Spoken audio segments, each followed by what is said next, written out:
Hi, good morning. Hi, everyone. All right, so we're just going to wait for more participants to join us. Thank you so much for joining us, by the way. All right, so I think as more of them keep coming in, um, we are just gonna let them keep coming in as we are speaking. Yeah, so thank you so much. I see a lot of like some familiar names. I'm not sure if you're the same person who joined before, but thank you for joining us. Selamat pagi, good morning, salam Malaysia Madani, salam everyone, and I'm so happy to see all of you. Okay, and this is a very very important topic that you have come to actually. I think this is something that we all need very much in our lives, and I love this topic. And coincidentally, actually, this topic has come at a time when I'm also asked to write on this in the Star paper as well. Not this particular exact topic, but um, you'll see it maybe in the next 2 weeks, maybe an article in the Star where it's actually on death positivity, which is a wonderful topic actually. So I find this topic of grief and also this topic of talking about this uncomfortable feeling which a lot of people feel like they want to shy away from or they want to avoid speaking about. I think this is a very important topic for us to have. So how do we find light amidst the darkness? How do we cope with grief and with loss? Okay, so I'm hoping that as I'm sharing with you, we can keep this like very open, very this is like a safe space for us to talk. And if you can feel free to share in the chat box anything that you want, any comments or even questions. Yeah. All right. Thank you so much, Kenneth and Haslinda, Nabila, every one of you. Okay, so remember you can ask your questions. If you want to like direct it to me, you can put alias, and also you can send me a private message as well. All right. Okay, so these are some of the topics that we'll be talking about today, to be touching on. First, we're going to understand what exactly is grief and the stages of it. I think some of you might know it's very famous nowadays, but how exactly do the stages actually work? How do we cope with grief? How do we honor the loss that we have had? And how do we help ourselves and help those around us? And then, of course, the way forward. Okay, so let's look at this together. So, the first part, understanding grief. What's the first word that comes to your mind when you hear the word grief? Anyone want to share? You can just type in the chat box. For me, it's like last time, if you'd asked me last time, it's more like, yeah, okay, sadness. I would think like crying. I don't know, that would be me last time. Some of you would say death. Yes, sadness, death. And heavy heart, yes, great answers. I mean, it's true. That's what I would think of grief as well. But later I understood that, you know what? It may not only be the loss of like a death of someone or even the death of a pet, the death of a person, whether it's a friend. It's also yearning for something, yes, longing, darkness, prolonged sorrow. It also can be losing a particular element in our life, right? Yeah, miss someone, of course, losing friends, losing loved ones, giving up on something, dreams, passion. It can also be health as well, even objects, losing hope. So, the most important thing for us to know is loss means different things to different people. So, the loss of something or someone or some particular aspect in your life means different things to different people. So, we cannot control or compare this. So, whether it's losing the future, yes, exactly, Chuyen, or whether it's like Fiontin says, miss someone or yearning for something, it can also be the loss, the grieving something you never had. Well, also, not necessarily you had it and then you lose it. It can also be grieving something that you never got to even have, perhaps. Regret, yes. That's also a grief, also. So we grieve emotionally, mentally. I got a client who was grieving the loss of a pet. It can be a pet cat, it can be a pet dog, can be anything. It can also be grieving the loss of a family member or a friend, right? So when I'm sharing this with you, I would like to invite you to think of something very precious that you've lost. Okay, so one thing very, very precious, it could be the life of someone. The next thing is not pertaining to a life, maybe something else other than a life. Maybe it could be like, a particular aspect in your life that you're grieving over. could be even something like a non-object as well, anything at all that you can think of, or an object also. So think about these two things as I'm sharing with you, so that you can kind of like find some relating about it. Okay, so it comes from a loss. It can also be grieving the fact that you're not able to even lose something. You have this kind of feelings coming on, right? So grief entails all these emotions. Yes, command and control. It has all these emotions here. You got like numbness, you got this feeling of shock, you got the sadness, and then you got anger, guilt, helplessness, you got depression, you got relief, you got the yearning. Somebody said yearning just now, sadness, anxiety. Some people become extra strong after that. So I don't know, is that what you mean, Shukri? Like command and control? Yeah, it could be as well. Some people they react differently. I want to show you this. Isn't it interesting that a person who's undergoing depressive symptoms, let's say, okay, as a result of grief, right? So this is actually how their brain scan looks like. So a lot of times we feel like, have you ever heard somebody say to you like, oh, jangan fikir banyak lah. I don't think too much. Like, can you just like stop thinking too much about it? Don't cry, or they say to you, they're concerned about you actually. They mean well. So they'll say like something like, this is what someone told me when I lost my best friend actually, and they mean well. Usually family members would be so concerned. So I lost my best friend to cancer, and it was also during COVID time actually. So it was so many things were happening, and she was having cancer. So we have to be careful to not visit her too often, to put her life at risk during the pandemic heightened period of time, right? So when I lost her, I mean, thankfully I could go to her funeral, but it was a lot of regret, a lot of guilt, a lot of sadness. And I remember after 1 week, so during that 1 week period, people will be like, are you okay? How are you doing? Are you all right? And everything. After 1 week, they'll be like, Oi, you cannot be like this. If I said I was still sad, right?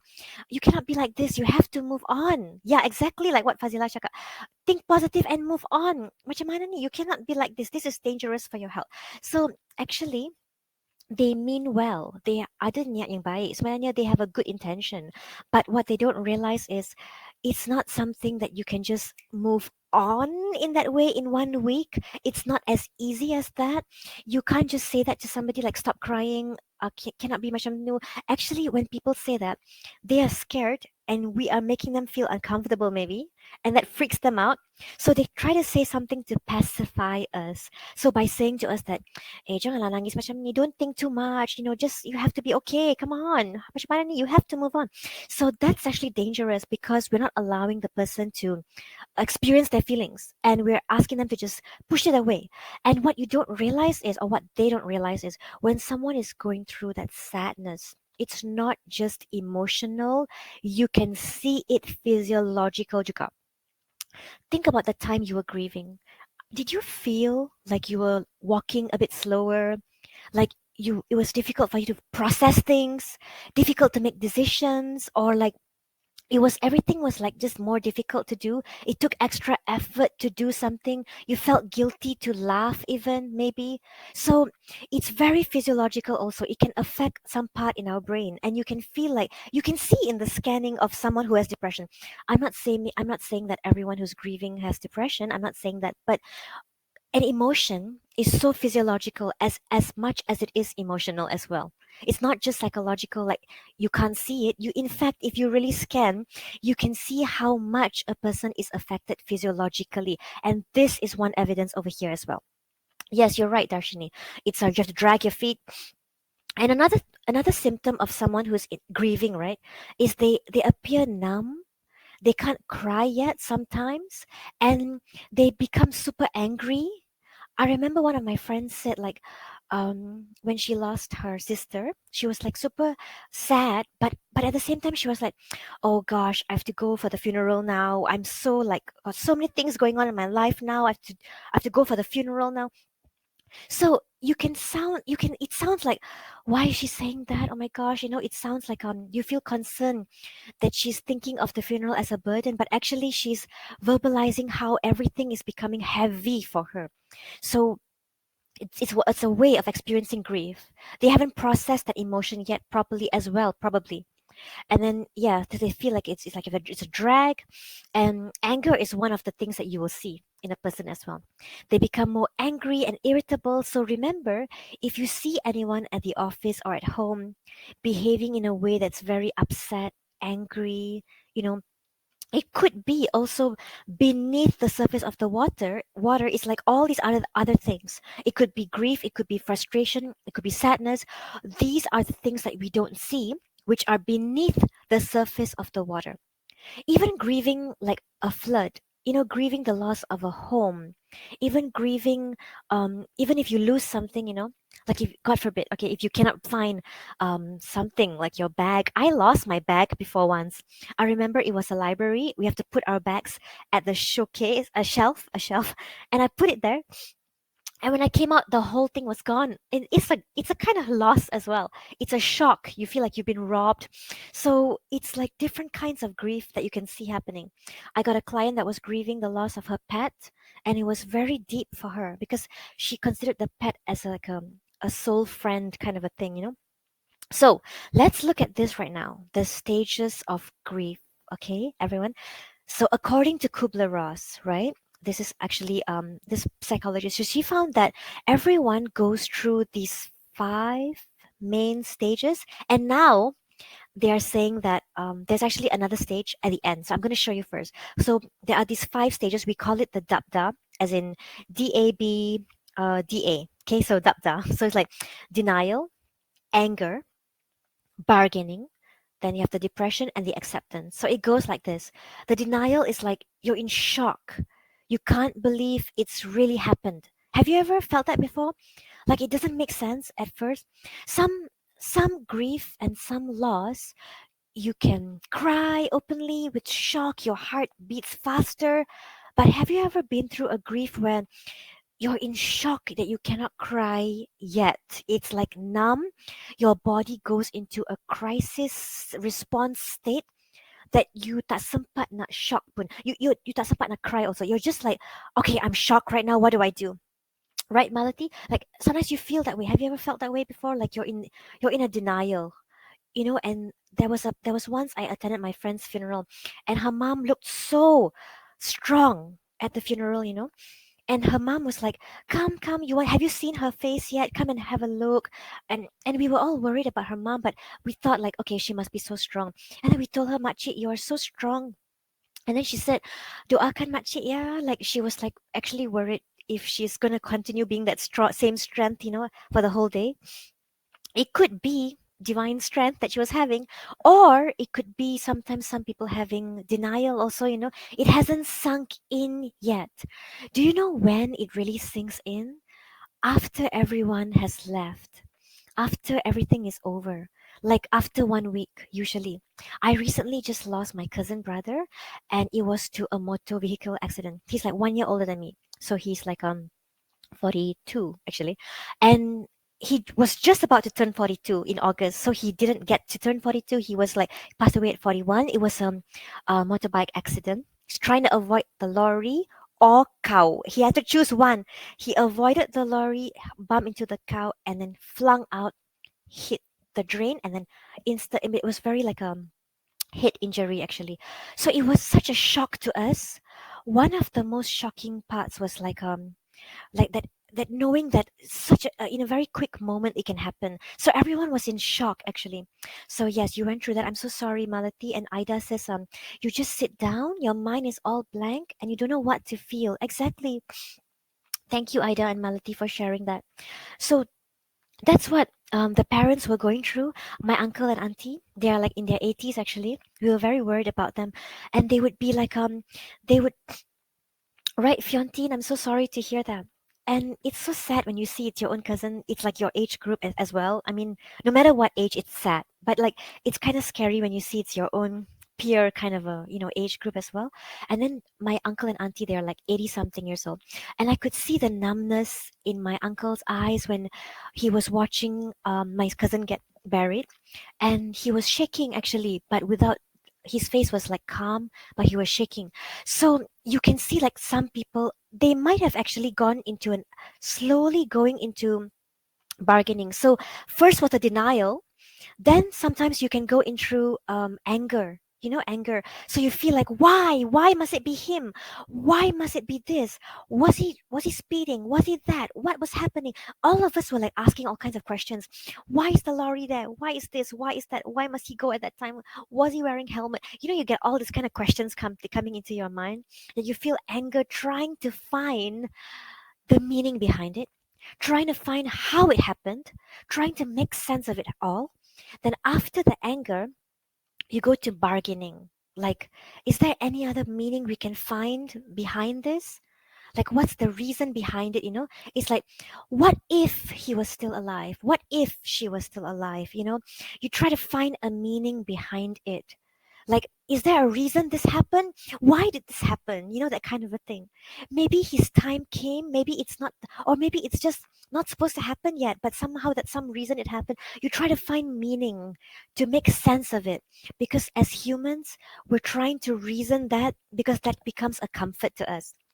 Then after going through that stage, right? People, you notice that it's like a valley there at that meaning finding stage, right? It's very rock bottom as well for people. They find it such a tiresome kind of a moment because it's not easy to find that meaning sometimes. So that's the rock bottom stage. And then something good happens actually when you're starting to grieve, when you're starting to be able to cry, when you can release some emotion. You kind of go up the ladder a little bit. Can you see the hill going uphill a bit? That's actually a good thing, when you can cry. It means that you're processing right now. And this overwhelmed feeling of sadness, you are slowly processing it right now. And that's a good sign, actually. So I'm so sorry. He's only 31. That's too so soon, right? And then grief happens when your children forget, ignore, abandon you, not necessarily death. Oh, that's so true, Malati. That's very true. When it's like losing that little child again, right? That's very true. That's also a form of grief. Grief is also when you get ghosted by someone. That's also a grief as well. That's definitely a grief as well. Someone ghosting you, unfriending you. It might sound childish, like, oh, unfriend, but actually that's also a grief. When your family member gets cancer, yes, that is a grief in itself as well. The whole family is affected in that sense, right? So what happens is when you're able to face it and you're able to feel emotions, then we call that the D stage, the depression stage. And why is it going uphill? Because when you're finally able to process it, now you're going into acceptance stage. Okay, so acceptance is like you're slowly, you would say like Reda, you're slowly accepting, okay, I can accept this has happened. How do I go from here? So, somebody says here, yeah. So acceptance. You're exploring, how do I move forward? And you know what? What they say about stages of when my work bestie leave the workplace, no motivation. Yeah, Adriana, that's true. You're grieving the loss of your support system, actually. So remember, it's deeper than that. When people cannot understand how someone can grieve the loss of a pet, sometimes some people cannot understand. They'll be like, it's a pet, it's an animal, get a new dog, get a new cat. It's So they don't understand actually when they say that. So what they don't understand is, it's not just a dog, it's not just a cat. This was your social support system. This is a life that meant something to you. It's like my auntie has a as these cute dogs. She will literally introduce them to us as, meet your cousin Pam. She's very cute. So it's like her child. So that dog means more than just an animal. It's part of your circle, and it's like a family to you actually. And it's what it means to you. Just like some people, their car is they have a name for their car, for example. So that kind of a thing. When my work bestie, okay, so difference between sad and grief. Okay, so I would say grief is an experience and a process. Sadness is an emotion. So grief is not so much an emotion, it's more of a process, it's more of an experience, and it's what we go through. But sadness is part of grief. It can be, it's an emotion. It may not always be part of grief, because sometimes grief is experienced as anger. So it's one of the emotions that comes under grief as well. I mean, that a person who's grieving can experience. And the interesting thing, right, everyone, is that these stages that you saw just now, very rarely does it occur in a sequence so beautifully like that. Usually it's all over the place. That means people go through the loss, then they go through they go through a bit of like acceptance, then they go through denial again, then they go through depression, they go through anger. It's never a smooth curve. It's usually back and forth.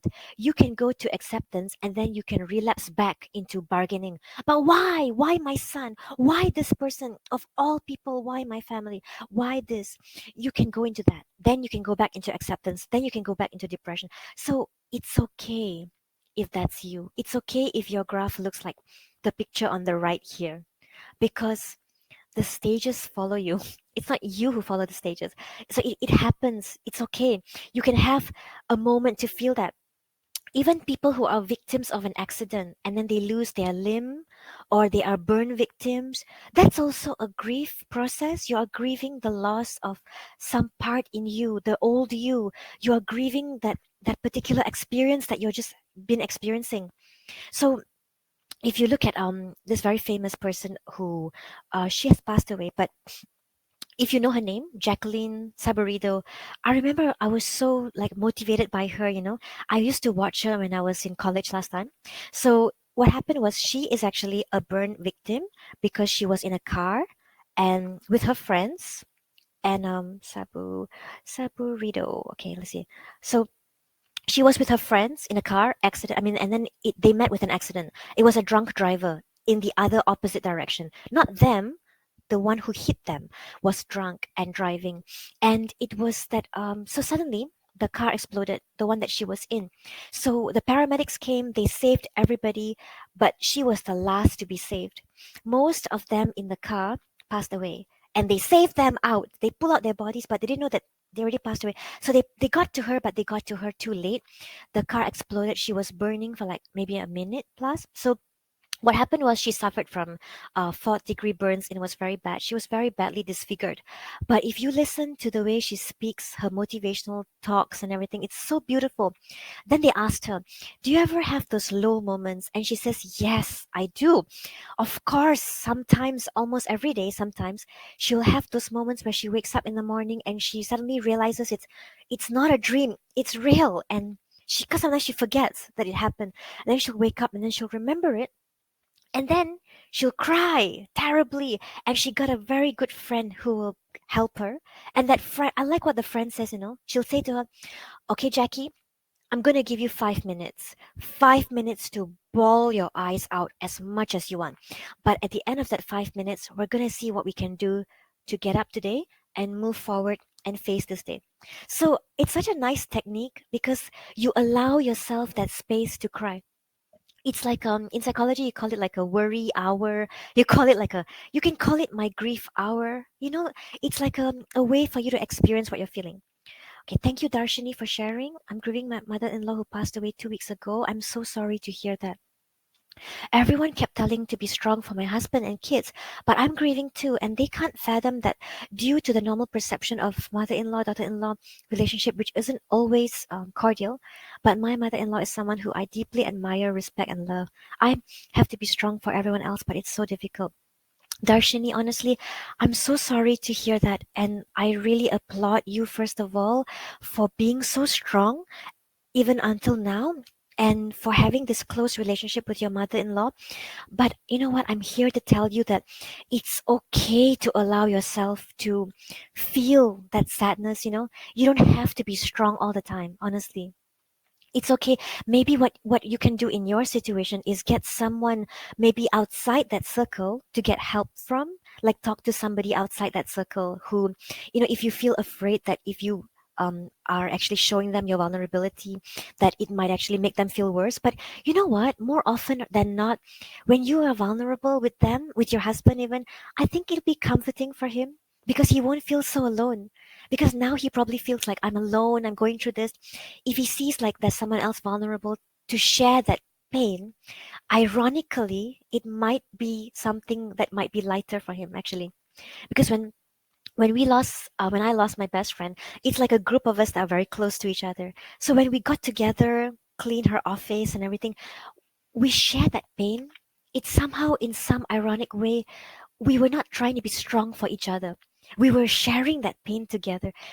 Ironically, it helps in some way. So I think it's okay if you want to feel that sadness. It's okay because the more we try to be strong, the more we push that pain away, the more stronger that pain becomes. Actually, when you start to allow space for that pain, it doesn't become as painful. It's ironic, like if I tell you right now, okay, everyone, do not imagine me wearing a red hat. Okay, don't imagine me wearing a red hat. Okay, don't. Okay, did you actually see me wearing a red hat?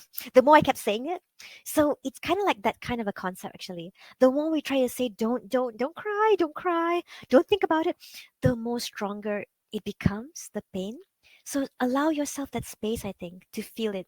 That's why I tell myself also, you don't have to be strong all the time, Pam. It's okay if you want to say that you're sad or you're tired. It's so relieving to say that. It's nice to actually say that. So comes to this part over here, coping with grief.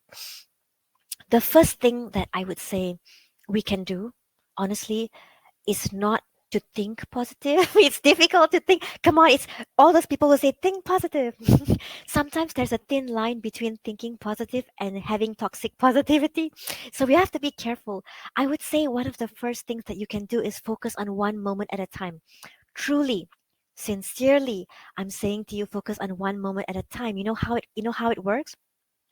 The day that I lost my best friend, okay, that morning, I was like, I really like panicked and I cried. Honestly, I didn't expect that to happen at that moment so fast. Honestly, I did not. And that was the morning I was about to go for taking my vaccine. That morning itself, I didn't feel like going. I wanted to cancel my appointment, but it was hard to get the appointment. If you remember 2021, you get your name already. You want to go for it, right?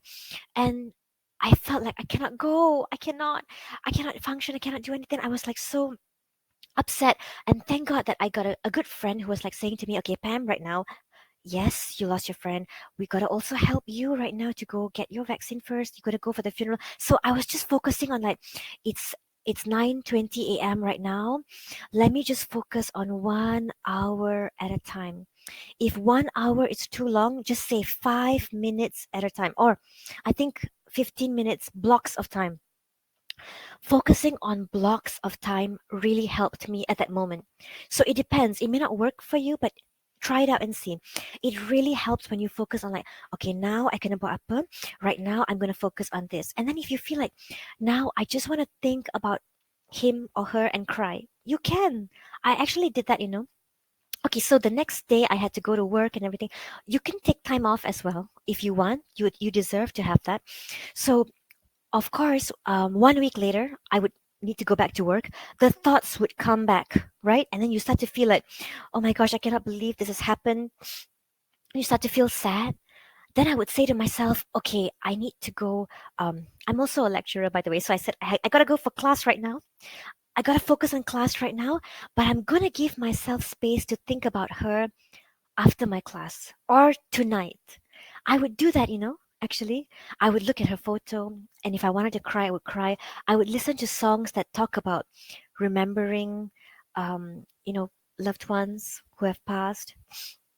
If you know some very nice songs, to you listen to that, and then it's okay to cry if you want. It's like once you get it out, it's like it's cathartic. It's a kind of cathartic process. So they call it catharsis. So you slowly kind of like process what you're feeling. You can do it with a friend as well. So I remember our friends, we will like say, let me know if you feel like crying. Just call me and we can cry together. It's actually very nice to do that. Yes, you need space. Exactly, Fazila. So focus on one moment at a time. Give yourself schedule a time to grieve if you must. So say to yourself, tonight at 10 p.m., I will think about it. But now I'm going to focus on my day. I will think about it at afterwards. I'm going to allow myself that space to be vulnerable. I'm going to allow myself that space to do that. You need that. Really, you do. You deserve that moment. The day that my cousin passed away, that morning, I was about to deliver a very important workshop. to participants in Jakis, actually, Jabatan Kakiman. I was about to deliver there, and that was just before delivering. I got that on the way to the place. I actually got the message that he passed away, and then all these people have showed up waiting for me already. So I could choose to now cancel, or I could choose to carry on, whichever. It's okay. It's okay to allow ourselves that choice, you know. So I said to myself that I'm going to allow myself this space to cry first before I go for the talk. And I went to a corner and just cried for a while. And I spoke to my family, and then I said, I really appreciate all these people coming as well. Let me focus my mind on doing this. Then I'm going to rush to Ipoh for the funeral.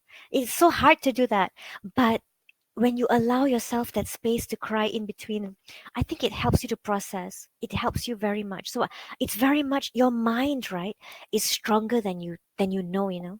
Our mind is in such a beautiful way, actually. And remember the happy bubble as well. So remember that I mean, what does happiness mean actually? Happiness is not just laughing. Happiness can be you feeling that sense of peace, that you're grateful you got to know that person. You know, the way I would reason out, okay, I went into bargaining stage. Bargaining stage, I was like, okay, my best friend, she's very ambitious. You know, she's very, very ambitious, and she's very quick in her work. So I kept telling my other best friends that, you know what? She's always quick in everything. She's always quick to achieve anything. She got her ticket to go first, you know, to go to paradise first. Okay, so she got a ticket first. That's very like this, so like her to always go first, right? So that was the way I found meaning. So I said to myself that very soon, I mean, not very soon, but you know, when our time comes, we will also go. I mean, at that right timing. So I guess it helped me find some meaning in a way. It just gives you whatever way that helps you find some kind of a meaning. Thank you, Sylvia. Wow, I needed this kind of education. Lost my darling father a year ago. Gosh, I'm so sorry to hear that, Sylvia. It has never been easy till date. I have some very low moments that I cry my life out. I'm so happy to know it's okay to feel low and cry. It is. It definitely is. Thanks so much. He was my all, my best person and support system for life. I feel bad that my mom sees it like maybe I don't love her that much, but no, that's not it. They know my dad was my friend. I shared a lot with him, helped me with coping techniques. Yeah, definitely, exactly. So it's like sometimes the one who's living might be thinking that, you know, we actually love everyone differently, right? It's like we love everyone differently. So it's true, it's never easy to lose someone. And you know what they say, right? The mourning, you know, the mourning period may stop. You know, we may not we after a while we can get up and go to work. You may not be crying as much anymore. So it appears like the mourning period has passed, but the grieving may not end there. Right. That's what they say, you know, that it's different. Mourning and grieving. The mourning period, everything has passed, the prayers have been done. 1 month anniversary, you know, some cultures they have, it's all done, but doesn't mean the grieving is done. It can even be after 1 year also. It's just that, okay, in psychology, it becomes like a grief disorder if, let's say, it's more than a year, way past more than a year, and then it's still affecting your functioning. You cannot function now. You really cannot do anything in your life right now. It's starting to affect you and you're going downhill. Then you might actually be diagnosed with this, and then we need to help you with that already. But I would say before it gets to that stage, it's good to get help. Actually, talk to someone. It doesn't mean that what you're going through is abnormal. No, even if it's more than 1 year, I would say it's still understandable, you know. And it's something that you need to get help for, and it's still understandable. You know what, everyone, when you're free after this, right, if I might ask you, can you check out this wonderful psychologist and speaker? I love listening to him. Actually, he speaks a lot about this, and he lost his child, and how he speaks about grief is in such a loving way. He always says that it's okay. You don't have to get over it fast. You do it at your own pace and time, but just make sure that you're also able to cope, because we are worried that you might go downhill. So make sure you reach out for help in that. Allowed myself to let the sadness out yesterday morning. Oh, that's good, Ida. My ups and downs. My best friend passed away on 24th of February this year, is it? And yesterday was her birthday. Oh no, I'm so sorry to hear that. Cried my heart out. I thought I'm okay after 8 months, but little did I know, still not okay. Relief a bit, but I'm happy when you say it's okay to cry. Yes, definitely, Ida. It's okay to cry. You know what DJ Dave said, right? Nak cari kawan untuk ketawa boleh cari, tapi kawan untuk nangis susah nak cari kan? But you know what? We should have a support group for this actually. People who want to grieve, their loved ones, like a support group. You can each share. It's actually really nice. I'm sure we have that somewhere on Facebook as well. So it's really nice to have that. It's okay to cry, by the way.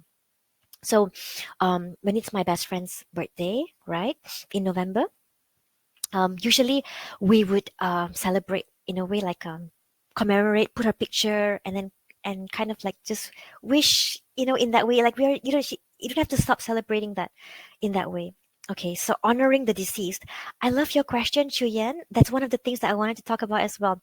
How to help children to cope with grief when they sit, they are unable to express it. Okay, that's very, very true because children actually they process grief very differently and they are the forgotten grievers. Do you realize that people feel like they won't understand. You know what, they can understand a lot of things actually. It's really good if you can explain it to them even if they're 5 or 4. When my best friend passed away, her daughter was like 6 actually, or 5 plus. Her father will explain to her the whole process. I love that about her father. Even when she was undergoing chemotherapy, he will shave her head in front of the daughter and explain to her what's going on. So she passed away from breast cancer, actually. So they will always inform the daughter, who is only like 5.5 or 6, what's going on. I mean, they won't tell in a very heavy way, but they will inform her like, Mama is not well, she's going to hospital, Nenen mama sakit, like that. So she will ask the mom, Nenen mama okay ke? She will ask her, so she understands the process, so they don't get a shock. So she knows what's happening. And when my friend was undergoing this, towards the later stages, so sometimes she was not able to take care of the daughter, so they will send the daughter to another home to be cared for. So she was transitioned in a very good way. And then when she passed away, the father will explain to her and always remind her of her. He's so afraid that she will forget. So he will say, Mama Lin, okay, ingat tak Mama Lin? Then he will bring her to the grave and then he will ask her to pray. So he will keep on reminding her, showing the daughter photos to honor the mother, to make sure that she never forgets, actually. So children can cope with grief, actually, but we need to explain to them and help them to know that this is what happened. She has gone to be with God. So the daughter will ask, how does God look like? What does heaven look like? Where is she now? What is she doing now? So it helps the daughter to process what's going on. So it's really okay for you to explain because they have a lot of questions. It's okay to entertain their questions actually because they want to understand. They're curious. They don't understand. Okay. Any book by David Kessler? I think anything about grief and trauma, he has a lot of. I would recommend watching his webinars. He has a lot. If you go on Pessy.com, right, you can get a lot of free webinars. Um, you can watch him a lot there. So let me see. It's worse when kids blame themselves. Yeah, you're right. Exactly. Betul, Nick. Menangis lah, tak apa, right? But when they don't want to talk about grief, how to deal with that? Okay. Oh, Chuyen, I love your questions. You're asking all the right stuff. My cousin sister, when her father passed away, my uncle, she actually has mild autism. You see, even when they have special needs, also, it's a bit different, also, right? So she got mild autism, and then she knows what happened. She's very like high functioning, actually. She knows that her father passed away. So she was like teenager and her father passed away at 50. And then she was so happy to see all of us coming, because it's like she didn't see a lot of us for a long time. Then she was so happy.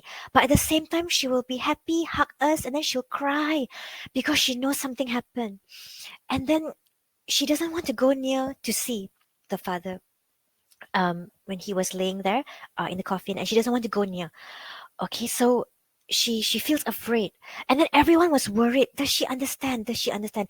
Actually she does, but she couldn't process it. She doesn't want to talk about it. She doesn't want to face it, but she knows what happened. So after they buried the father, everything, then they showed her the photo. They said, come and see the photo, do you know what happened? And then she's like, I don't want to see the photo. So one day they went for like a church fellowship like that, that they're having like a fellowship kind of a thing. Then everyone must have like an activity where they need to go into different groups, and then she will go into one group, and they're supposed to have like a sharing session. So her mother, when my auntie went to another group, and then she went to one of the groups, sharing with some ladies, like I don't know, sharing about something. I don't know what it was, but it's like an activity kind of a thing. And then suddenly she was sharing in the group. This is someone who doesn't usually do that, okay? And it's amazing how she actually shared with one lady, my father passed away. And then she cried and she hugged that lady. And then my auntie saw that from far, and then she understood that that was when she truly processed that grief. It's like she could really like cry and hug that auntie, And my father passed away, then the auntie also hugged her. So it means that she wasn't ready to process it, but at that moment she felt like she was in a safe space and she felt ready to like kind of express her emotions. And you can see like she actually did understand. She probably wasn't ready to process. So go with their pace. I think that's very important, but help them to process it. Thank you, Aslin. Oh my gosh, my best friend's name is actually Aslin. It's so nice to see your name here. I can't believe it. Okay. I'm grieving for myself because I think I've lost the feeling of joy in my life. I've lost my father, my cat, my partner. I'm trying to find the bubble of happiness, but everything just feels numb. So life becomes a daily routine. Thank you, Chuy and Aslin, for sharing this. I think this is where it's very important for us to reach out for help because it means that it's more than we can bear. I mean, your loss is really huge. We can't compare different losses, but you've been through a lot actually. I think this is where we need to reach out, talk to a psychologist, talk to a counselor, reach out to some friends or have a support group because this is a lot. And then the meaning making part is when we need to actually get some kind of a help in. So I think you've come to the acceptance stage, but it's the stage after that, how to move forward, right? That's the part there. So one of the things we can do, right, everyone, to help us today, all of us together, is honoring the deceased. And one of the ways is like allow yourself to go through that process of it. It's nice to remember them actually. We don't have to forget about them. So honor them. Like what I do is the fan in my room, she gave it to me, I keep it. So whenever I look at it, it's like a way to honor things that she has done. Like when we were clearing her office, we have like her journal that she would write her to-do list. We will like say, okay, who's going to keep this? I'll keep this one, you can keep that one. So in a way to do that. And another way to think, if the person knew how much you were suffering, what would they want for you? Okay, that's something that you want to think about. And then think about this. Are you willing to try to think of a way to honor the loss in your life and to grow and to live past this in a way that honors what you lost? This is what David Kessler said. So, are you willing to honor them in a way that also allows you to move forward? Because they would definitely want you to move forward. And remember, the word is move forward, not move on, because we can't really move on from it, but we can move forward. And how we do that is taking one step at a time. So embrace that feeling of loss and slowly move forward as a symbol to kind of like sharing that you can't take away the pain, but you can definitely find meaning in it in that kind of a way. So you can't erase the pain, but you can definitely cherish the memories that you had and know that this journey here on earth, I don't know, this helps me a lot lah, depending on what our all our different cultures and belief systems, right? So in my culture and belief system is like I know that this is just temporary and eternity is in the hereafter. That kind of a thing kind of helps me, I guess. So that kind of thing, knowing that you will be reunited with those that we have lost, I think that kind of helps as well in that kind of a reminder. Okay, anybody know what this symbolizes here on this slide. Anybody remembers this? What this is? It's an app, lah. Okay, so I'm just wondering if you've used this before.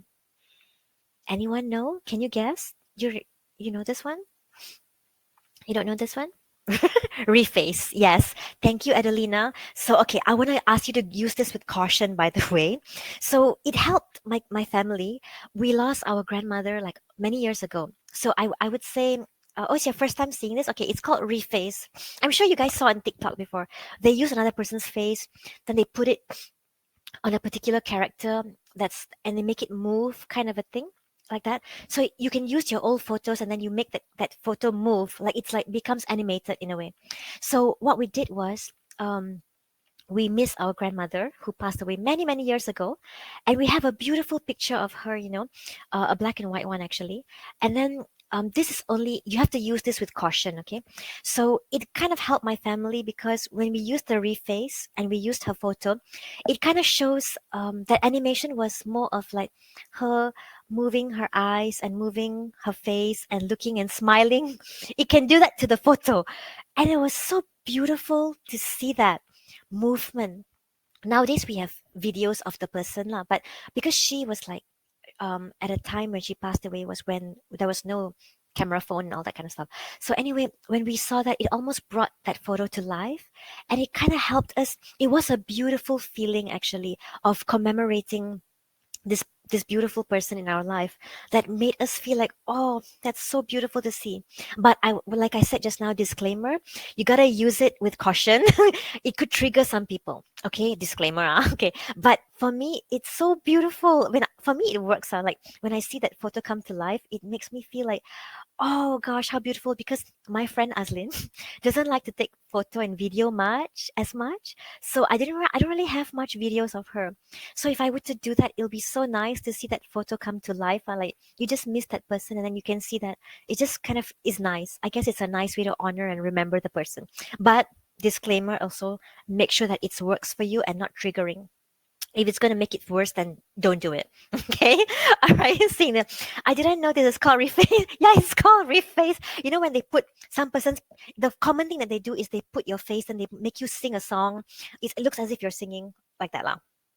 Oh, that's another one, is it? Okay, doubly cat. Okay, I see. All right. Okay. It works sometimes. Depends on you. Okay, all right, let's go to this one here. Look at the big picture. I guess that's where you have a bird's eye view. I'm not saying that this is going to solve it completely, but helping you to have a bird's eye view definitely helps you to feel a bit comforted, don't you think so? When you can look at the big picture, like I'm still in touch with her daughter and her family, her husband. So we still keep in touch, that kind of a thing. The loss of my cousin, yeah, we try to like make sure we check in on each other, that kind of a thing. Look at the big picture, when you look at like, okay, life is so short actually, and live every moment like, I like this particular concept of what one person did.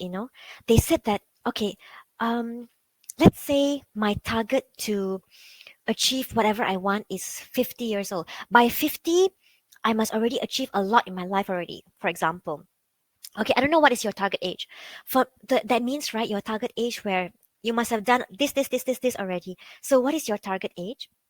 And let's say if I put mine as 50, that means I only got 9 more years. Okay. So then the person says, you multiply the number of years by a month, then you okay, by months, yeah. So 9 times by like 12 lah. So when I can do that, then that means like I'm going to be very mindful of like every month. So it really helps you in a way. So like, okay, let's say 108 months. So you're going to put it on a PowerPoint. You're going to make a table, okay, and you're going to have 108 squares peta on one sheet of paper. So every month that passes by, you kind of scratch out. So I find that, what if we use this for like grieving as well? Every month that you were able to get through, you kind of like cancel out, like, yes, I got through this month. Or you can do it for days as well. I managed to get through this day. Because some of you, your grief is very fresh as well. So you can do that for days. And then it helped me also with that. Because after a while I realized, wow, I got through 2 years. I mean, it's been 2 years. I cannot believe it, actually. Like almost 2 years already since the passing. Actually, it has already been 2 years. Yeah, she passed away already, like 2 years. So it's very interesting when you can do that. It really helps you to get through each moment mindfully. I don't know, when you look at the big picture. Okay, and another part that's very important here is helping those around us cope. That's where emotional support is important. I think what we're doing now is also like a form of emotional support. And also, we have the way forward. Remember, it's not the way to move on, it's the way forward. So when my family member told me, Bam, after 1 week, you cannot like this, very dangerous. You have to stop crying like this, huh? You feel sad still. And I scolded. I didn't scold, but I said to her like, this is not the way. You cannot talk like this to people. You this is very unhealthy if you tell people to stop grieving. Then she's like, okay, sorry, I'm not psychologist. So actually, you can give people psychoeducation. You can tell them, you know what, it's okay to allow myself to grieve, because the more you tell people not to do that, the more you are telling them to suppress that grief. And suppressed grief can come out in other ways. You know what other ways? Sometimes it's psychosomatic symptoms. Have you heard of that? That means, like, psychologically, you didn't deal with a lot of issues. It comes out in physiological responses. Tiba-tiba ada headache, migraine, chest pain. You can see it, you cannot sleep. These are all psychosomatic symptoms. So when you didn't deal with psychological issues properly, it comes out somatically. Anyone can relate to this or not? Like, you try to be strong for your family, you try to be strong, but actually you have a headache every day. You do not know why. You cannot sleep almost every night. You have chest pain, palpitation. These are one of the symptoms, right, Deviana? This is one of the symptoms, actually. Like, you're so strong. These symptoms are very common in, you know who? High functioning individuals. High functioning means you're very high functioning psychologically. You're able to really perform one without letting your psychological issues affect you. But you do that by suppressing, you tekan, you suppress, pendam je. But it will come out in other ways. When I was doing this, I also can, I am also guilty of this. When I do not want to think too much about my stress, I keep on pushing myself. It shows up in myself. You know how? I notice my symptoms. It's very itchy eyes. My eyes feel so itchy. I look at the mirror. It's like, oh my gosh, the dark circles, the itchy eyes. And then I look so tired. And then I kind of like, what other symptoms are? So there was once, it was so bad, even feel like chest pain. Yeah, these are psychosomatic. It's not physiological, but it's coming out physiologically. But it's caused by psychologically. Yeah, sleep so much, mentally exhausted. I got a friend who went through operation, okay, bypass, and then when he's very, very stressed, the the incision area, they call it keloids, when it becomes like keloids, it starts to flare up. Then we tell him, you must relax, you must calm yourself. He said, no, what is the stress got to do with that? That is my operation area. It's related. It's actually related. Oh, broken heart syndrome is so true. Thank you, Chuyen. That's a very important thing you brought up, Chuyen. Broken heart syndrome is real, actually. Have you ever heard of this kind of stories where the husband passed away, then 2 days later the wife also passed away? Have you heard of that? Then they say, oh, so loving, she went to join him. Actually, it's not only because of that. It could be, of course, that also. But a lot of times, it's also because they are so sad. This extreme sadness, it does something to your blood vessels, and it restricts it in such a way that suddenly it can show up as a heart attack, and then it affects you cardiovascularly. And that is what we call, in a very layman's terms, broken heart syndrome. But actually, it's caused by extreme sadness and extreme grief. When you don't deal with it, it can actually affect your heart, which some people then have a heart attack and then they pass away. That is why our loved ones are worried about us when we're grieving. Maybe they're afraid that it's going to affect us and then we go downhill. But what they don't realize is, if you don't deal with it also, it's dangerous as well. So we need to find that balance. How much are we going to allow ourselves to grieve, and how much are we going to allow ourselves to, like, slowly, healthy grief? That's what they call healthy grief. So we model healthy grief to our children, model healthy grief to one another. Like what we're doing now. This is healthy grief. We allow ourselves to talk about it actually. You guys are awesome, by the way. You're so amazing that you can speak about it. I really applaud you. It's not easy to have a audience like this. You are so amazing actually. Naming the feeling is important. If you're sad, you can say, I'm sad. Can you actually allow yourself to say that? Because I think a lot of you are holding a lot of responsibilities. You don't want to even tell that you are sad because you're so afraid you want to be strong for your family. It's okay to tell your kids, Mommy is sad actually. But I choose to cry, and I'm gonna choose to also go on today with today's things that I need to do. What if we think of sadness in this way? You can bring it along with you along the day. You give it a space in your heart and in your mind. You don't have to push it out of your bus. Later on, right afterwards, can you watch this video on YouTube? It's called ACT. Bus analogy is based on this concept of acceptance and commitment therapy. It means that if your mind was a bus, okay, everyone, who's the driver? Who's the driver if your mind is a bus? Can you guess who the driver is?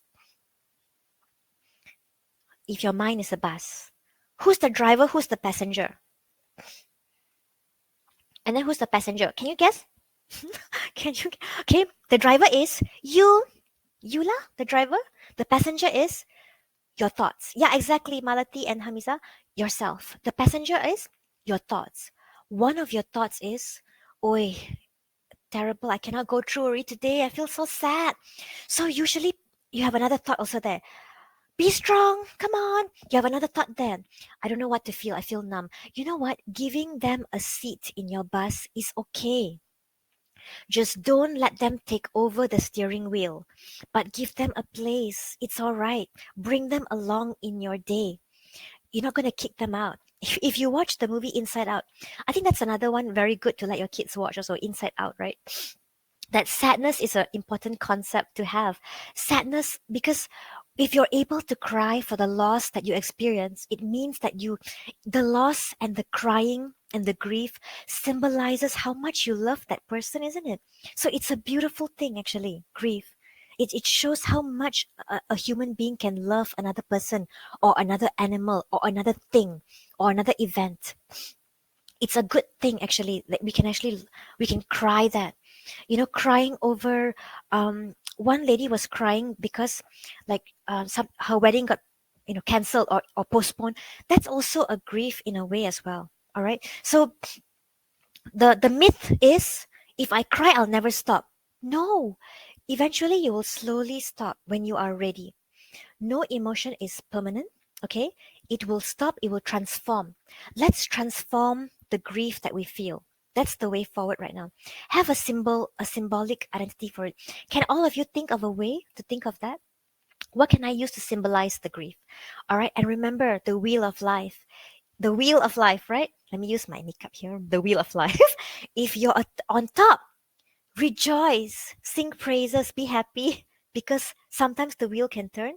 If you're on the bottom, don't be too sad because the wheel will turn. It will. So, whatever that you're feeling, you know, know that it is actually temporary. Today, next week will be history already, right? Today, it'll be the past. So, go on each day, allow yourself to be, kind of like in a way that you can cope with every moment. Allow yourself the emotions that you feel. It's okay. Give it a seat in your bus. And if I may share with you this concept in positive psychology, it's called the PERMA concept. By the way, this founder of positive psychology, right? He doesn't like the smiley face. His name is Martin Seligman. He doesn't like the smiley face. He said that's not true. Positivity is not all about smiley face. You give room for other things. So this is what he says helps you have room. Emotions, but it's only one part. Finding meaning. Having engagement, accomplishments. And I like this post-it note that my friend gave me last time, everyone. It says, "Hey self, we're not giving up today." So this is what my friend gave to me, and I just wanted to share with you. Everyone, if you can type something somewhere, even if it's in your phone or if possible on a post-it note and stick it somewhere on your table or on your notice board, it really is so powerful because At first, when she gave it to me, it was just for fun, and I just kept it there for like fun. But when I was going through some very difficult times, when I look up at it, it really helped a lot. A lot. I didn't realize how powerful this was, and it was amazing that she gave it to me. Okay, so you gotta have your own thing as well.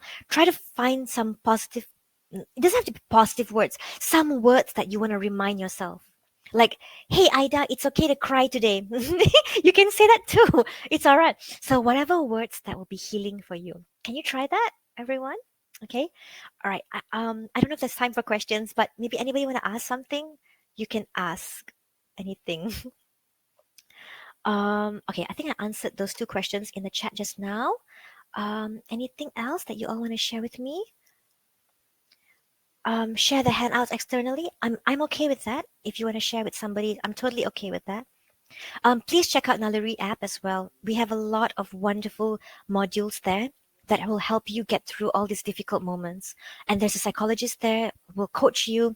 I'm also doing remote therapy, so it's really good to reach out to all these channels. All right. So thank you so much, everyone. Have a wonderful day today. And remember to allow every part of you to experience different emotions if you want to, right? It's okay to be vulnerable. Or the usual words, it's okay not to be okay. It's really okay, right? All right. Thank you so much, everyone. Please take care of yourself. Thank you. Thank you.